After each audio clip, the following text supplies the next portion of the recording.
हिरण्यवर्णां हरिणीं सुवर्णरजतस्रजां चन्द्रां हिरण्मयीं लक्ष्मीं जातवेदोम आवह ताम आवह जातवेदो लक्ष्मीं अन्पगामिनीं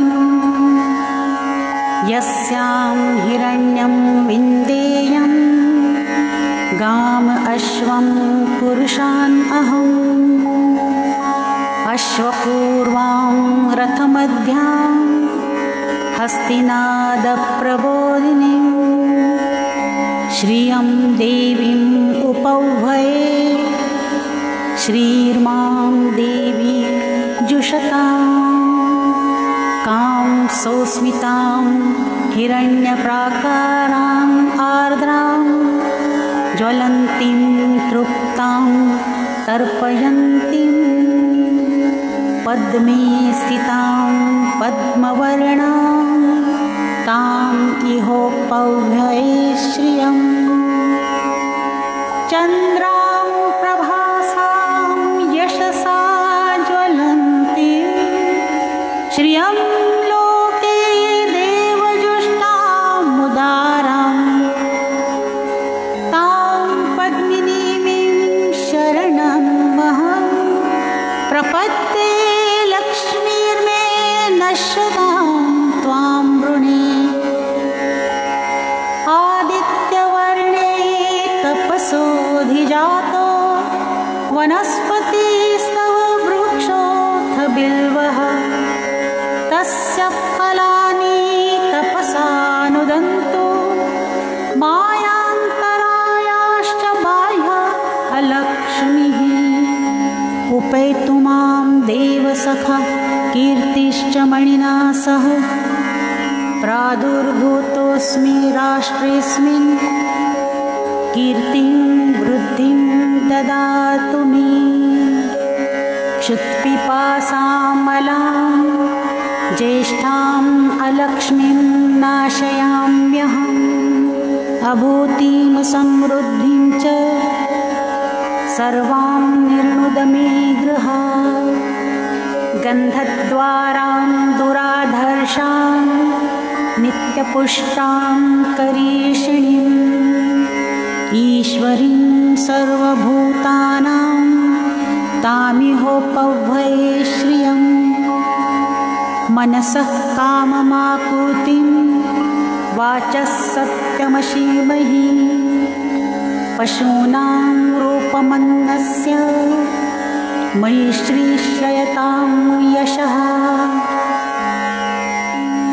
कर्दमेन प्रजाभूता मयि सम्भव कर्दम श्रियं वासय मे कुले मातरं पद्ममालिनीम् आपस्रजन्तु स्निग्धानि चिक्लितवसमे गृहे निचदेवीं मातरं श्रियं वासय मे कुले आर्द्रां पुष्करिणीं पुष्टिं पिङ्गलां पद्ममालिनीं चन्द्रां हिरण्मयीं लक्ष्मीं जातवेदोम आवह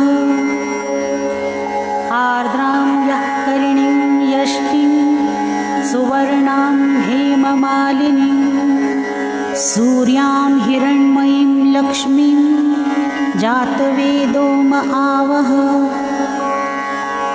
तां आवह जातवेदो लक्ष्मीं अनपगामिनीं यस्यां हिरण्यं प्रभूतं गावो दास्योश्वान् विन्देयं पुरुषानहम् यः शुचिः प्रयतो भूत्वा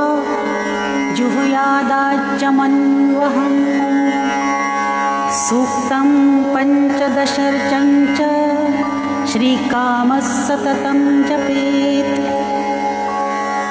पद्मानने पद्मौरु पद्माक्षी पद्मसंभवे तन्मे भजसे पद्माक्षी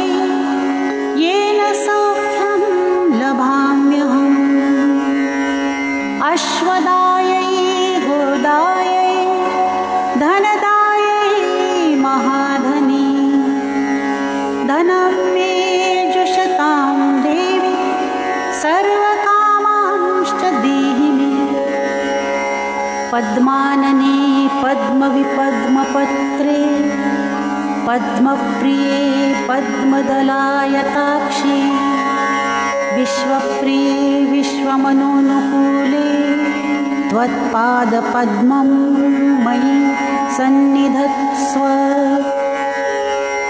पुत्रपौत्रं धनं धान्यं हस्त्यश्वादिगवीरथं प्रजानां भवसि माता आयुष्मन्तं करोतु मे। धनमग्निर्धनं वायुर्धनं सूर्योधनं वसुः धनमिन्द्रो बृहस्पतिर्वरुणो धनमस्तु ते। वैनतेयसोमं पिब सोमं पिबतु वृत्रः सोमं धनस्य सोमिनो मह्यं ददातु सोमिनः। न क्रोधो न च मात्सर्यं न लोभो नाशुभा मतिः भवन्ति कृतपुण्यानां भक्तानां श्रीसूक्तं जपेत्। सरसिजनिलये सरोजहस्ते धवलतरां शुकगन्धमाल्यशोभे भगवति हरिवल्लभे मनोज्ञे त्रिभुवनभूतिकरी प्रसीद मे। श्रीर्वर्चस्वमायुष्यमारोग्यमाविधाचोभमानं महीयते धान्यं धनं पशुं बहुपुत्रलाभं शतसंवत्सरं दीर्घमायुः। ॐ महालक्ष्मीं च विद्महे विष्णुपत्नीं च धीमहि तन्नो लक्ष्मीः प्रचोदयात्।